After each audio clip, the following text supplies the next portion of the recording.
మీరు చీకట్లో నుండి ఆశ్చర్యకరమైన తన వెలుగులోనికి మిమ్మల్ని పిలిచినవని గుణాతిశయములను ప్రచురము చేయ నిమిత్తం ఏర్పరచబడిన వంశం మీరు, రాజులైన యాజక సమూహం మీరు, పరిశుద్ధ జనం, దేవుని సొత్తైన ప్రజలునే అన్నారు. ఒకప్పుడు ప్రజలు లేరు మీరు, ఇప్పుడు దేవుని ప్రజ అయిపోయారు. ఏర్పరచబడిన వంశం, రాజులైన యాజక సమూహం,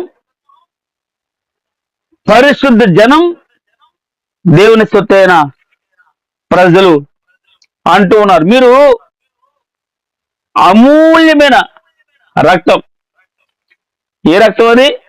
అమూల్యమైన రక్తం అనగా నిర్దోషమును నిష్కలంకమునకు గొర్రె పిల్ల వంటి క్రీస్తు రక్తం చేత విమోచింపబడ్డ పరిశుద్ధత, పరలోక రాజ్యానికి అర్హత.